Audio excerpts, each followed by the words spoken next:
እንደ ኮሚኒቲ ለሀበሻ ኮሚኒቲ ኢንቨስትመንትን ሲያስብ ምን ነገሮችን አድቫይስ ታደርጋለህ? ምን ኢንቨስትመንቶችን ቢአይ ኮንሲደር ቢያደርግ ብለህ ትመክራለህ ከሀገሪቷ ሁኔታ ጋር? እንግዲህ ያው ይሄ it's a very big market ማለት ከስሞል ስኬል ቢዝነስ እስከ ላርጅ ስኬል ቢዝነስ መሰራት ይችላል። ሶ እንግዲህ ኢንቨስትመንት የመጀመሪያው ነገር የሚፈልገው ካፒታል ነው። የመጀመሪያ ካፒታል አቅም ምን ያህል ነው የሚለው ወሳኝ ነው። ሁለተኛ ለአንዳንድ ሰዎች ኢንቨስትመንት ከፓሽን ጋር ይያያዛል። መስራት የሚወዱት ነገር አለ ባይ ዲፎልት።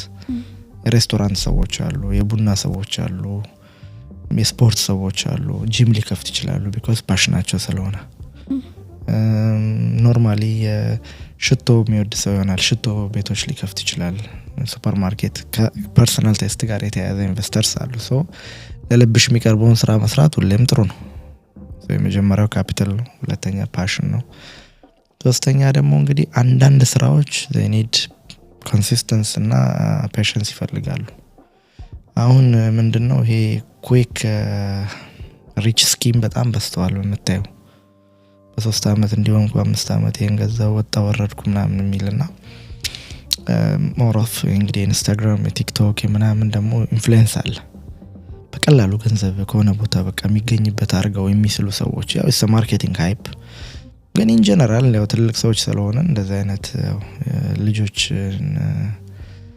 አምነን ኢንቨስትመንት ውስጥ መቼም ብዙ ሰው ይገባል ብዬ አላስብም። in general life ላይ ያው ሁሉ ጊዜ ፋሲካ የለም።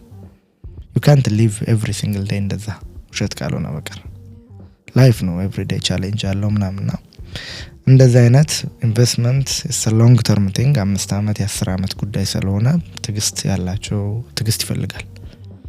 አሁን ትንሽ እንደ ጋምብሊንግ እየታየ ነው ኢንቨስትመንት።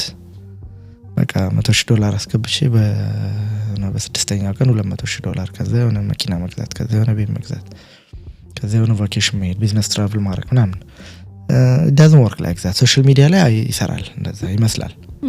ግን in reality እንደዛ አይደለም። ሶ ምን ይፈልጋል ማለት ነው? ማቹሪቲ ይፈልጋል።